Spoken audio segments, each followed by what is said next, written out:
Oi, gente. Então, nesse vídeo aqui eu venho trazendo a continuação do meu vídeo anterior, né? De como o autoconhecimento, né, de nós nos ajuda na nossa autodesobsessão, né? Que é o equilíbrio entre nossa luz e nossa sombra, o controle das emoções negativas, né, das nossas imperfeições, para não atrairmos irmãozinhos menos esclarecidos para perto da gente, e o trabalho em relação às nossas virtudes, para trazer, né, se vincular a irmãozinhos, né, espirituais de luz. Né? O nosso último vídeo falou sobre isso, né, sobre esse autocuidado, esse autoconhecimento, né, essa autorreforma, né, nossa, né, de quando a gente se conhece, a gente consegue ter equilíbrio em cima das nossas emoções negativas.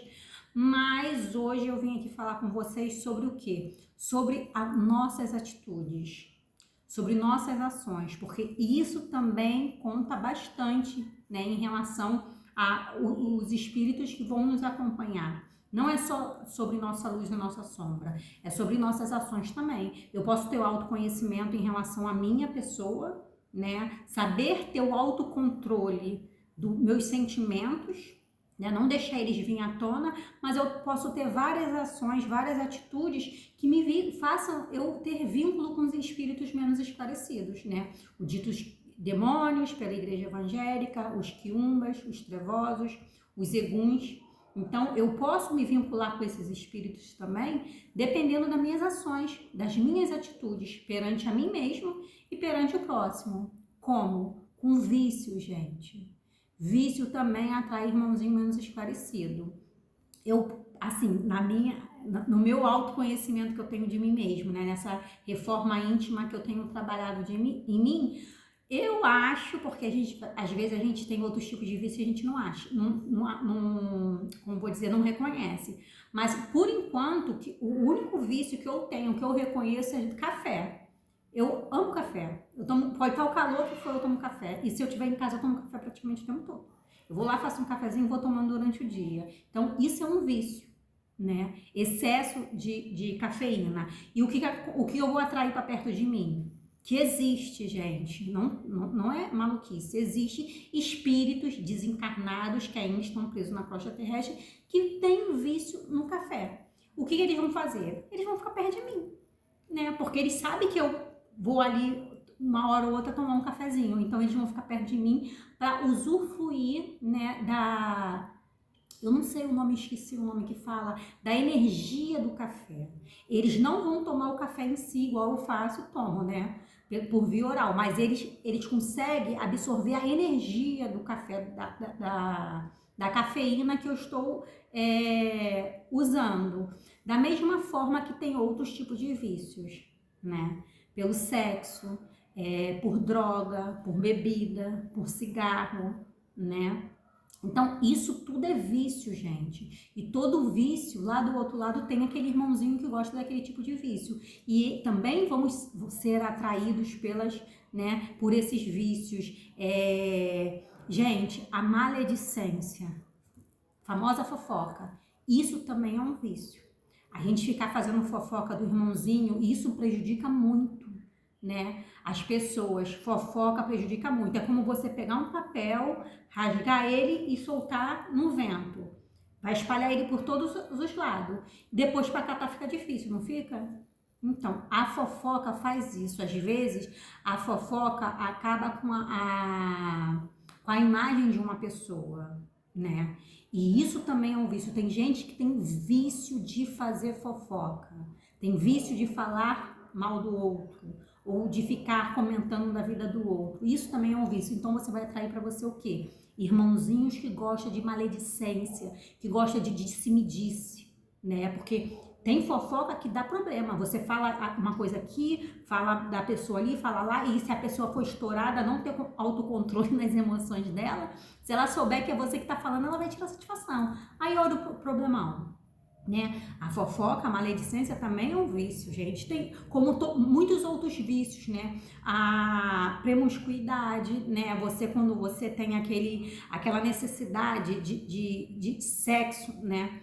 Em demasia, se você não souber controlar isso, né? Isso também atrai irmãozinho menos esclarecido para perto de você, que tem a necessidade do sexo ainda. Só que, como eu falei, ele não vai usar o sexo, mas ele vai...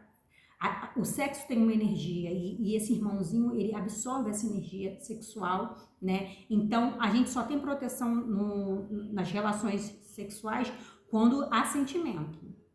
Se tem um sentimento ali puro, genuíno, aí a espiritualidade tem como vou dizer, proteger aquela relação. Fora isso, a espiritualidade de ambas as pessoas não tem como proteger a relação. Então, se tá ali só pelo prazer físico, a espiritualidade não protege a relação. E o que acontece, você às vezes faz com uma pessoa aqui, tem uma relação sexual hoje com uma pessoa, daqui uma semana tem relação sexual com outra pessoa, ou às vezes menos de uma semana você está tendo relação sexual com outra pessoa, além de você, né, atrair irmãozinhos menos esclarecidos que gostam dessa energia sexual, você também pode você também atrai para o seu campo vibracional todas as coisas impregnadas do campo vibracional da pessoa que você transou, né, e das pessoas que essa pessoa transou durante 6 meses. Isso fica reverberando assim, ó, no seu campo vibracional, durante 6 meses, de todas as pessoas que você transou. Fica assim. E se você transar com mais uma, você vai absorvendo aquilo tudo pra você. Às vezes você tá bem, você tá com uma energia boa, mas dependendo da pessoa que você teve relação sexual, aquilo te desequilibra, né? O seu campo vibracional e acaba impregnando no seu íntimo. E às vezes você tá bem, a pessoa tá deprimida, a pessoa tá com problema psicológico, emocionais, você acarreta tudo aquilo. E todos os problemas que as pessoas que ela teve relação sexual também, tá, gente? O que mais? Cigarro. A nicotina também atrai irmãozinho menos esclarecido. Não tô falando que você tem que parar de fumar, gente, não é isso. Todo vício é ruim, todo vício vai atrair irmãozinho menos esclarecido, mas é um vício, né? Não deixa de ser um vício. Cada um sabe da sua vida, cada um sabe da sua consciência. Então, os irmãozinhos menos esclarecidos que já faleceram, né? E tem vício com nicotina, eles vão ficar perto das pessoas que fumam, porque eles vão tentar absorver aquela energia da nicotina. Não é que eles são espíritos maus, entendeu? Nem todo espírito que tem vício, que ainda é preso aqui na crosta terrestre, é mal. Às vezes são só eguns. Eguns são espíritos que já viveram na Terra, encarnados, desencarnaram, e eles só ficam aqui porque eles ainda estão muito presos aos prazeres terrenos, pelo vício do cigarro, pelo vício da bebida. Você vai em um bar, se você tem uma sensibilidade maior, você vê o quanto de irmãozinhos, né, que ainda são muito apegados no plano espiritual pela bebida. E eles vão ficar perto de quem? De quem bebe. Então eles ficam ali, ó, absorvendo a energia do álcool, né? Não que eles estão ali para te prejudicar, eles estão ali para absorver aquela energia. Mas o que acontece? Qualquer espírito desencarnado perto do encarnado, ele com o tempo vai fazer mal. Porque ele vai ficar ali, ó, sugando a sua energia, porque ele está em desequilíbrio. Se é um espírito de luz, ele não vai sugar a sua energia, porque ele tá equilibrado, né? Então ele tá ali para te ajudar, ele tá ali para te ajudar com a sua evolução, te encaminhar para fazer coisas. Agora, se é um espírito que não está bem com ele mesmo, que ainda está em muito desequilíbrio, né? Nas emoções dele, nos vícios, ele vai desequilibrar o encarnado. Pode ser família, pode ser amigo, pode ser cônjuge, não interessa. Se tem um espírito desencarnado em desequilíbrio perto de você, ele vai te prejudicar de alguma forma. Então, isso também é obsessão. A obsessão não é só com espíritos maus, espíritos com intenção ruim. A obsessão também é com espíritos menos esclarecidos em relação à vida espiritual. Porque tem espíritos, tipo, um exemplo... Alguém da minha família era muito apegado a mim, né, emocionalmente, a gente tinha uma amizade muito forte, a pessoa desencarna, vai para outro plano. Ela não se dá conta, às vezes, que desencarnou. O que ela vai fazer? Ela vai ficar perto de mim. Ela vai ficar perto de mim porque ela gosta de mim, ela quer ficar perto de mim. Só que eu não vou entender ela, eu não vou sentir ela, mas ela vai começar a sugar a minha energia vital. Porque ela precisa tirar energia de algum lugar, né? E aquilo vai me desestabilizando, vai me desestabilizando. Isso é uma obsessão também, né? Porque por mais que o espírito não está com intenção de me fazer mal, faz. porque ele está em desequilíbrio. Ele não tem entendimento da condição dele de desencarnado. Ou tem alguns que têm entendimento, que já morreram, que estão do outro lado do plano espiritual, mas não querem ser resgatados, não querem ajuda, não querem ter entendimento do que está acontecendo, e eles estão ali atrás dos vícios terrenos, né? Daqueles prazeres momentâneos. Que é o cigarro, né? A nicotina, pode ser drogas ilícitas, pode ser álcool, né? Pode ser o sexo, pode ser o cafezinho, né? Não estou falando que eu estou livre disso, nem ninguém tá, né? Pode ser os pensamentos negativos, né? Os sentimentos negativos também, o medo, esses sentimentos, eu já falei, esses sentimentos negativos que são as nossas imperfeições, também atraem muito irmãozinho. Então a gente tem que prestar atenção também nas nossas atitudes, né? Quando você está em um trabalho e ali, infelizmente, tem alguns trabalhos que acaba fazendo a gente ter aquela energia de competição, né? Aquele negócio de competição. A gente vai atrair o quê? Irmãozinhos que gostam de competir pra cima da gente, né? Se eu tenho que provar pro meu patrão ou pra minha patroa que eu sou melhor que o colega, eu vou tentar fazer ali o meu melhor. E o colega também vai tentar fazer o melhor dele. E o que acontece? Dependendo do caráter, da conduta moral dali, minha ou do outro colega, a gente vai atrair irmãozinhos de competição, né? Porque a gente quer ser o melhor, né? A gente quer fazer o nosso trabalho bem feito. Aí o que vai acontecer? Um dos irmãozinhos podem não ter uma conduta moral boa ou um caráter bom, aí ele vai atrair o quê? Espíritos negativos que vão tentar me trapacear, né? Trapacear o meu trabalho, né? Então, porque o coleguinha tem uma conduta moral ruim. Então, ele vai atrair irmãozinhos menos desequilíbrio, né? Do plano espiritual, mas que tem uma conduta ruim de trapacear. E eu, como sou uma pessoa honesta, sou uma pessoa correta, tô dando exemplo, tá, gente? Sempre sou assim. Eu vou atrair o quê? Espíritos de luz que gostam também de competição, mas que são honestos, corretos. Então, eles vão começar a me proteger, porque eles vão ver que eu tô agindo na honestidade e fazendo meu trabalho bem feito, mas o coleguinha tá agindo, né, na desonestidade, então eles vão começar a me proteger, né? Pode acontecer isso. Isso é um tipo de conduta, né? Se eu tenho uma conduta boa, sou honesta, né, eu vou atrair irmãozinhos honestos, como eu falei das virtudes. Se o coleguinha é desonesto e ele usa da desonestidade dele para atrapalhar o trabalho do outro, para se sobressair, né, na desonestidade, ele vai atrair irmãozinhos, né, sem ser honesto, irmãozinho no plano espiritual desonesto, que gostam de trapacear, que gostam dessas coisas. Então a gente tem que prestar bastante atenção, né? Porque a nossa conduta moral, as nossas ações, as nossas atitudes também conta muito com a nossa obsessão, né? Se você tem atitudes boas, se você tá ali andando na rua, né? Aí, por mais que você tenha um autocontrole emocional, porque o que acontece? Nem sempre o autocontrole, né, emocional, o equilíbrio entre a sombra e a luz, quer dizer que eu sou uma pessoa de boa. Eu posso ter uma conduta moral ruim, né? Se eu tô na rua, tem uma pessoa andando na minha frente, eu tenho super autocontrole das minhas emoções, eu tenho meu autoconhecimento, eu tenho meu autocontrole, né? Eu sei equilibrar as minhas emoções negativas, mas tem uma pessoa ali andando na minha frente que de repente mexe na bolsa, deixa cair a carteira e vai embora. Eu vou lá, pego a carteira da pessoa, o que eu faço? Pego a carteira, guardo e vou embora, porque a minha conduta moral não é boa. Por mais que eu tenha um autocontrole, o autoconhecimento das minhas emoções, né, do meu equilíbrio entre minhas sombras e minha luz, eu não sou honesta, né? Eu não tenho conduta moral. Aí o que acontece? Eu vou atrair para perto de mim o quê? Irmãozinho menos esclarecido que ainda estão presos na maldade. Agora, se eu vejo aquela cena, grito a pessoa e falo, sua carteira caiu, devolva a carteira, eu vou atrair o que para mim? Irmãozinho de luz, espíritos de luz, porque eu estou com uma boa conduta moral, entendeu? Então, nem sempre o autoconhecimento em relação a mim mesmo, né, vai me privar, vai me livrar de espíritos negativos, de uma obsessão, porque depende das minhas condutas morais. Eu posso controlar meu ciúme, eu posso controlar minha raiva, eu posso controlar minha inveja, eu posso controlar todos esses, né, sentimentos negativos dentro de mim. Eu posso ter esse, desculpa, autocontrole. Mas se eu não tiver uma conduta moral, nada adianta. né?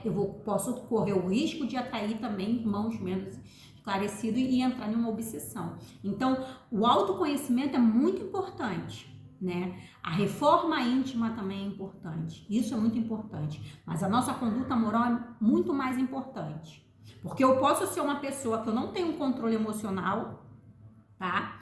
Claro que eu posso correr o risco de entrar em uma obsessão muito forte, porque eu não tenho um controle das minhas emoções, mas eu posso ser uma pessoa com uma conduta moral boa, né? Eu tô aqui nesse momento, tem alguém que me tira do sério, eu me desequilibro e a minha raiva faz eu tomar uma atitude ruim, né? Eu vou ficar com culpa, vou ficar triste, entrar em uma depressão, vou atrair irmãozinho menos esclarecido para perto de mim. Mas isso não quer dizer que eu tenho uma conduta moral ruim, né? Eu só baixei minha guarda em um momento de desequilíbrio emocional. Então, eu não tive autocontrole das minhas emoções, né? A gente precisa de autocontrole das nossas emoções, porque senão tudo desanda, tudo desencadeia para uma obsessão. Então, é importante ter o autoconhecimento? Sim. É importante ter o autocontrole das emoções, das sombras? Sim. É importante também ter autocontrole das virtudes? Sim, porque dependendo da virtude, as pessoas abusam, né? Porque eu já passei muito por isso. Ser boa demais, a gente ganha utilidade, não valor. Então, a gente tem que saber com quem a gente tem que ser bom. E a gente também tem que aprender muito sobre a reciprocidade, né? A espiritualidade é muito reciprocidade. Se a gente se doar demais, a gente fica de menos, né? Então, a gente tem que aprender a se doar para situações, para lugares e para pessoas que têm os mesmos objetivos que a gente e que se doa da mesma forma para a gente. Porque se a gente se doar demais para a pessoa que não valoriza a nossa presença, que não valoriza o nosso sacrifício em relação ali àquela pessoa, aquele lugar, aquela situação, eles acostumam a sempre receber, né? E o dia que você não tiver para dar, eles vão achar que você é uma pessoa ruim. Aí falam mal de você, que você não presta, que você é um monstro. Naquela historinha delas, elas te pintam como a pior pessoa do mundo, mas na verdade você sempre foi boa, você sempre esteve ali e esse foi o seu erro. Se doar demais, ser boa demais, ser demais para quem não valorizava você. Porque como eu falo, quando a gente dá demais, a gente vira utilidade. O dia que você não puder ser o último, aí você vai ser a pior pessoa do mundo, o monstro da história da tal pessoa, da história da tal situação, da história de tal lugar. Então, não se doe demais para pessoas de menos, para locais de menos e para situações de menos, porque quando você precisar do retorno, você não vai ter, porque você sempre se doou. Ou quando você não puder ajudar, você também vai ser a pior pessoa do mundo. Então, isso também tem que ter equilíbrio, né? Tudo tem que ter equilíbrio. A nossa conduta moral, o nosso autoconhecimento, né? A nossa reforma íntima, porque senão as pessoas abusam, porque senão a espiritualidade negativa abusa da nossa energia. E a gente não pode ser mais do que a gente é, né? A gente não pode dar mais para o outro, mais para fora do que a gente precisa dar para dentro de nós mesmos. Então, tem que ter uma balança, né? De equilíbrio. Tudo no mundo é equilíbrio, né? Então, para você não entrar num processo de obsessão ou de auto-obsessão, porque às vezes a gente mesmo se obsedia, normalmente, porque como eu falei no vídeo anterior, a gente praticamente, indiretamente, a gente dá oportunidade pro irmãozinho menos esclarecido obsediar a gente. Porque ou a gente está em desequilíbrio, né? Ou com uma conduta moral ruim, ou a gente baixou a nossa guarda, né, energeticamente, e deu oportunidade desses irmãozinhos influenciar a gente e não teve o autocontrole de voltar a sua vibração rápido. Aí você continua ali embaixo, naquela vibração que eles conseguiram te levar, né? Porque você permitiu, porque tudo é permissão nossa, ninguém faz nada com a gente sem a gente permitir, e ficou ali naquela vibração e acabou arcando irmãozinhos menos esclarecidos para te acompanhar de alguma forma. Então, gente, a gente precisa, né, desse autoconhecimento para equilibrar nossa luz e nossa sombra, para a gente não cair em uma obsessão, tá? E a gente conseguir sair, fazer a nossa própria autodesobsessão, mas a gente precisa também, importantíssimo, a nossa conduta moral, como pessoa, como espírito, nosso caráter, né?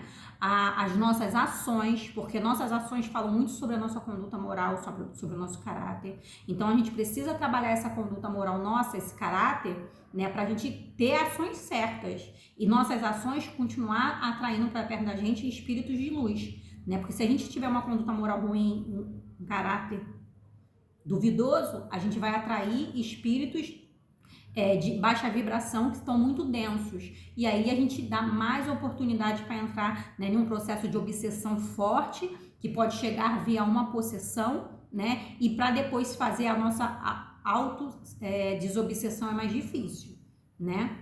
Então a gente precisa ter controle disso tudo, né? Não adianta você, como eu sempre falo, ir num centro espírita, numa casa numa igreja de descarrego, numa terreiro de umbanda, ir num candomblé botar contra se o problema tá aqui dentro, se o desequilíbrio tá aqui dentro, não tem como. Então a gente tem que ser a primeira pessoa a querer nos ajudar a gente, né, ajudar as pessoas à nossa volta, o nosso exemplo, porque Jesus foi o exemplo, né? Porque muita gente fala, Jesus morreu na cruz para nos salvar, para tirar nossos pecados. Não, Jesus morreu na cruz porque ele foi contra o sistema. Eu sempre falo isso aqui, pelo menos é a minha visão de entendimento, né? E ele veio aqui para ser exemplo vivo de como a gente tinha que se comportar. E Jesus, né, tinha uma conduta moral, impecável, um caráter impecável. Ele não julgava, ele não acusava, Jesus não evitava as pessoas, Jesus, né, era um ser de muita luz, né? Claro que eu não tô nem perto dele, porque eu adoro evitar pessoas, ainda mais quando a pessoa é negativa. Mas ele foi exemplo vivo nosso, então a gente tem que seguir os exemplos dele, né? Da conduta moral dele, do equilíbrio emocional que Jesus tinha, né? Porque tanto Jesus teve um momento que fala na Bíblia que Jesus se irou. Jesus ficou com raiva. Ele foi lá e jogou tudo da mesa no chão quando fizeram da porta da igreja comércio. Então Jesus também se irou. Tem um momento na Bíblia que fala sobre isso. Então todos nós, né, temos o direito de nos irar, de nos desestabilizar emocionalmente, mas não deixar isso nos levar, né, a sentimentos piores, né, e prejudicar o próximo ou a gente mesmo. A gente tem que tentar seguir os passos de Jesus com uma conduta moral impecável, um caráter impecável, né, nos tornar seres humanos melhores como pessoa e como espírito, né, não só pra gente, mas como a sociedade em si, porque a gente nos melhorando, a gente, né, tendo esse autoconhecimento, esse autocontrole da nossa luz e da nossa sombra, lapidar o nosso caráter, melhorar a nossa conduta moral, a gente não tá só ajudando a gente está sendo luz na vida das pessoas à nossa volta, porque a gente vira exemplo, né? A gente vira exemplo das pessoas, porque às vezes a gente é atacado por causa disso, porque as pessoas não aceitam da forma que a gente vive, mas às vezes tem pessoas que fazem a gente virar exemplo, porque quando a gente é luz, a gente reflete a escuridão do outro, né? Se você é uma pessoa de luz, você chega em um lugar, você com a sua luz reflete a escuridão do outro e o outro se sente ofendido. Mas em vez da pessoa tentar se melhorar e tentar falar, aquela luz ali me ofende porque eu não estou reconhecendo a luz que está dentro de mim. Porque o que eu vejo no outro, eu vejo em mim, tanto as imperfeições quanto as virtudes. Se eu tô vendo uma pessoa de luz, que só a presença daquela pessoa, as atitudes daquela pessoa, né, me ofende, é porque ali quer refletir a luz que está dentro de mim. Então eu preciso acender aquela luz ali também dentro de mim. Como? Equilibrando minha sombra e minha luz, né, no meu autoconhecimento, na minha reforma íntima, lapidando o meu caráter e melhorando a minha conduta moral. Aí eu vou chegar ao patamar daquela pessoa que me incomoda a luz dela, porque eu vou estar reconhecendo nela a luz que está dentro de mim. Por isso que a gente se ofende tanto com uma pessoa mais evoluída perto da gente. A gente se sente incomodado, a gente se sente ofendido, porque aquela luz que está dentro da pessoa, aquela luz que está brilhando na pessoa também está aqui dentro. Só que a gente se ofende, né? Porque a luz acaba refletindo a nossa sombra toda. e aí a gente se sente ofendido com a presença daquela pessoa, da forma que aquela pessoa vive, né, da forma que aquela pessoa fala, da forma que aquela pessoa se comporta, mas a gente tem que ver ali que a luz do outro reflete a luz que está dentro da gente. A sombra no outro, que incomoda a gente no outro, é o que reflete a sombra que tem dentro da gente que precisa ser trabalhada. Tá bom, gente? Esse é o segundo vídeo em relação ao autoconhecimento para evitar a obsessão, né, e ajudar na nossa autodesobsessão, tá bom? Espero que vocês tenham gostado, que tenha dado para entender, e até o próximo vídeo.